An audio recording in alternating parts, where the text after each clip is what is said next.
आप देख रहे हैं आज तक। मैं हूं आपके साथ नवजोत रंधावा। बिहार के पूर्व डीजीपी गुप्तेश्वर पांडे का पत्ता कट गया। जेडीयू से उन्हें विधानसभा चुनाव में टिकट नहीं मिल पाया। रिटायरमेंट से 5 महीने पहले गुप्तेश्वर पांडे ने डीजीपी से वीआरएस लेकर जेडीयू का दामन थाम लिया था। हमको राष्ट्रीय अध्यक्ष माननीय श्री नीतीश कुमार जी ने खुद अपने हाथ से पार्टी की प्राथमिक सदस्यता दिलाई। क्या बक्सर की और कहीं? देखिए, हमें कुछ नहीं पता। जो उनका आदेश होगा, पार्टी का जो आदेश होगा वो काम करेंगे। तैयारी क्या, जो पार्टी का आदेश होगा वो हम करेंगे। लड़ने का आदेश होगा लड़ेंगे भी। मुझे अभी राजनीति आती नहीं। मैं हृदय का सरल आदमी हूँ। मेरा पब्लिक प्रोफाइल रहा है। मैं जनता से मिलता रहा हूँ। मेरी कनेक्टिविटी है और लोग मुझे प्यार करते हैं। बस इतना ही मैं जानता हूँ। मुझे राजनीति खाकी छोड़कर खादी का दामन थामने वाले बिहार के पूर्व डीजीपी गुप्तेश्वर पांडे की सियासी उम्मीदों पर पानी फिर गया। डीजीपी के पद पर रहते हुए अपनी दबंग छवि बनाकर उन्होंने सियासी राह पकड़ने की पुरजोर कोशिश की, लेकिन उनकी सारी कोशिशें बेकार साबित हुईं। रॉबिन हुड पांडे की उनकी छवि भी उनके सियासी करियर में किसी काम न आ सकी। पुलिस की वर्दी पहनते हुए भी सियासी बयानबाजी करना उनके किसी काम का न आया।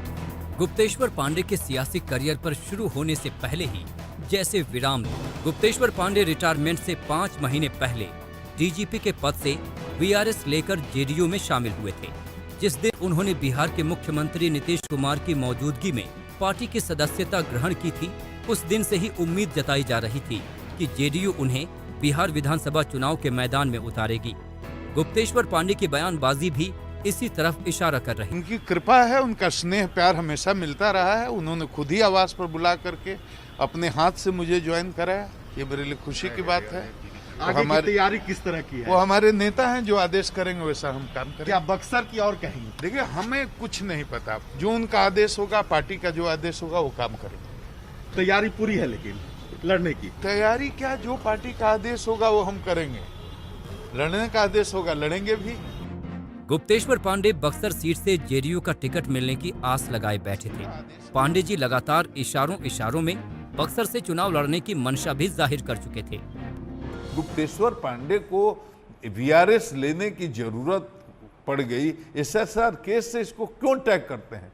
आप अपने से कहूंगा तो बुरा लगेगा अंजना, लेकिन जो लोग बिहार के हैं वो जानते हैं कि गुप्तेश्वर पांडे को अगर चुनाव बिहार में लड़ना हो तो ऐसे किसी बहाने की जरूरत नहीं है।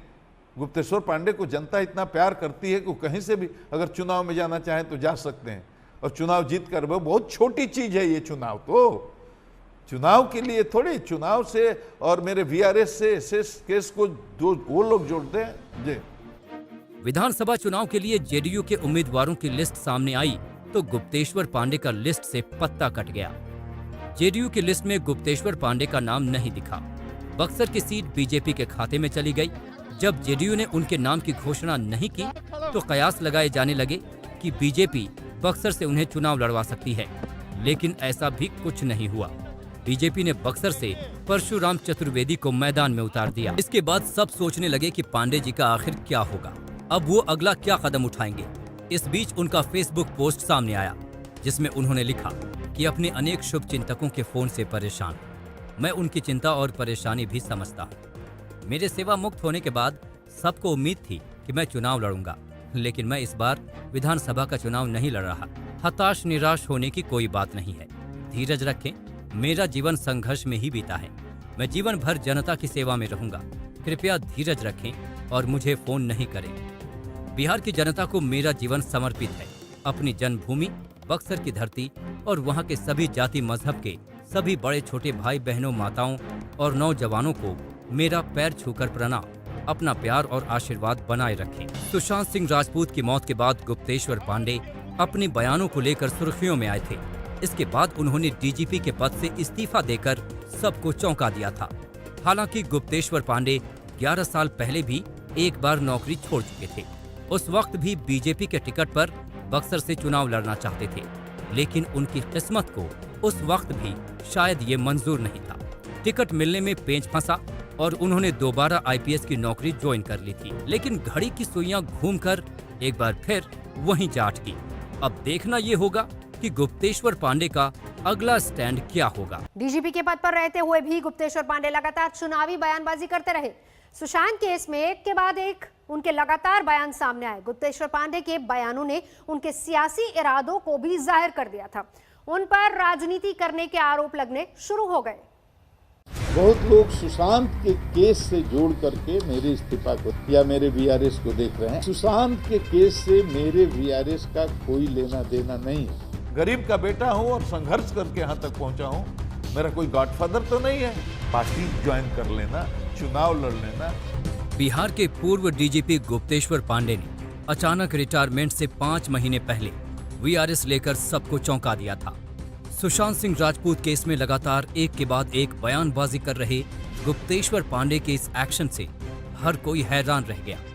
कयास लगाए जाने लगे कि आखिर ऐसा क्या हुआ जो गुप्तेश्वर पांडे ने डीजीपी का हालांकि सुशांत केस में गुप्तेश्वर पांडे जिस तरह से बयानबाजी कर रहे थे, इससे उनका अगला कदम क्या होगा उसका इशारा भी मिलने लगा था।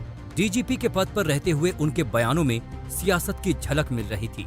गुप्तेश्वर पांडे सुशांत केस में जिस तरह बिहार सरकार की कार्रवाई का बढ़ा चढ़ाकर बखान कर रहे थे, उससे ये साफ हो गया था कि उनका अगला पड़ाव सियासत की मंजिल की तरफ है। उम्मीद यही थी कि वो नीतीश की पार्टी जेडीयू का दामन थामेंगे। हुआ भी कुछ ऐसा ही। गुप्तेश्वर पांडे ने कुछ दिन बाद जेडीयू ज्वाइन कर ली। कहीं से भी अगर चुनाव में जाना चाहें। वीआरएस लेने के बाद जब पहली बार गुप्तेश्वर पांडे ने आज तक से खास बातचीत की तो चुनाव लड़ने की उनकी मन की बात उनकी जुबान पर आ गई। गुप्तेश्वर पांडे ने कहा कि चुनाव लड़ने के लिए उन्हें किसी बहाने की जरूरत नहीं है। बिहार की जनता उन्हें प्यार करती है। वो जहां से चुनाव लड़ेंगे जीत जाएंगे। गुप्तेश्वर पांडे बिहार के किसी भी असेंबली कॉन्स्टिट्यूएंसी से लड़ करके चुनाव अकेले इंडिपेंडेंट जीत सकता है। आकर के सर्वे कराएं मैडम। इंडिपेंडेंट किसी भी विधानसभा से बिहार के, ये गुप्तेश्वर पांडे की ताकत नहीं है, यहाँ के लोगों ने जो प्यार दिया है उसकी ताकत है। शोषितों का, दलितों का, वंचितों का जूता उठाने वाला हूं गुप्तेश्वर पांडे। अपने घर में, अपने आंगन में एक दलित की बेटी को हमने, हमारी पत्नी ने कन्यादान दिया है। ब्राह्मण हूं मैं। हालांकि गुप्तेश्वर पांडे ने पहले अपने ही वीआरएस लेने और चुनाव लड़ने की अटकलों को खारिज किया। उन्होंने कहा कि ऐसा करके उनके विरोधी चुनाव के वक्त डीजीपी की उनकी छवि खराब करना चाहते थे। इससे पहले कि उनके दामन पर कोई दाग लगता, उन्होंने डीजीपी का पद छोड़ दिया। जो 34 साल बेदाग रहा, जिसमें गांव से लेकर के और राष्ट्र स्तर तक का किसी पॉलिटिकल दल का किसी भी व्यक्ति ने मेरी निष्पक्षता पर, मेरी ईमानदारी पर आज तक आवाज नहीं उठाया। और इस तरह का माहौल बना दिया गया कि इलेक्शन आते आते मैं इतने विवाद में आ जाऊं कि भारत के निर्वाचन आयोग को मुझे हटाना पड़े। मैं साजिश से समझ गया, ये साजिश समझ गया कि मुझे अपमानित करके हटाने की कोशिश हो रही है और मैं अपमान नहीं बर्दाश्त कर सकता। गरीब का बेटा जरूर हूं, लेकिन मेरे पास स्वाभिमान बहुत है।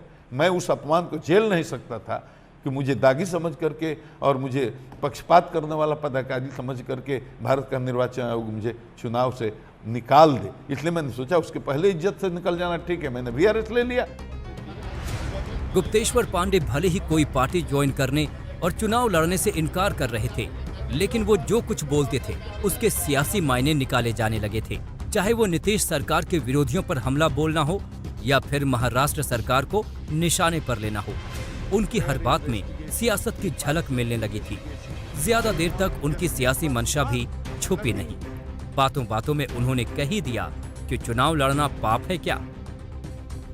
और वीआरएस जब ले लिया तो सवाल हो रहे हैं क्या पार्टी ज्वाइन करिएगा, क्या चुनाव लड़िएगा। तो उसका जवाब ये है कि पार्टी ज्वाइन कर लेना, चुनाव लड़ लेना, ये पाप है क्या, अनइथिकल है क्या, इलीगल है क्या, अनकॉन्स्टिट्यूशनल है क्या। जब चोर, क्रिमिनल, अपराधी, मवाली और तमाम तरह के घटिया लोग चुनाव लड़ जाते हैं और जीत भी जाते हैं, हाउस में जाकर बैठ भी जाते हैं, तो मैंने तो जीवन में ऐसा कुछ नहीं किया है। मैंने तो केवल सेवा की है। तो अगर मेरे दिल में कहीं आ जाए ये बात और हमारे समर्थकों का दबाव बढ़ जाए और मैं चुनाव में जाने का निर्णय ले लूं, तो ये क्या इसमें इमोरल है, क्या इसमें अनइथिकल है। महाराष्ट्र सरकार पर गुप्तेश्वर पांडे ने जिस तरह जुबानी तीर चलाए, वो किसी डीजीपी के नहीं बल्कि राजनेता सरीखे के थे। महाराष्ट्र सरकार के मंत्री भी उन पर राजनीति करने का आरोप लगा रहे थे।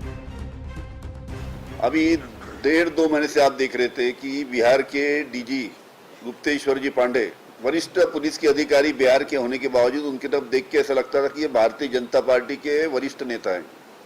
इस प्रकार से उनकी बातचीत थी और वो सही निकली जिस प्रकार की उन्होंने भाष्य किए। जैसे जैसे सुशांत केस का दायरा पटना से मुंबई तक बढ़ता गया, गुप्तेश्वर पांडे की सियासी बयानबाजी का ग्राफ भी चढ़ता गया। विरोधी उन पर सियासत करने का आरोप लगाते रहे और वो खुलेआम दबंगई से एक के बाद एक बयान देते रहे। उनके बयानों ने तय कर दिया था कि पांडे जी आने वाले दिनों में सियासत की राह जरूर पकड़ेंगे। आज तक ब्यूरो। नमस्कार, मैं हूं अंजना ओम कश्यप। हमें उम्मीद है ये वीडियो आपको पसंद आया होगा। लेटेस्ट खबरों के लिए यूं ही देखते रहिए आज तक और इस वीडियो के पसंद आने पर लाइक, शेयर एंड सब्सक्राइब करना ना भूलें।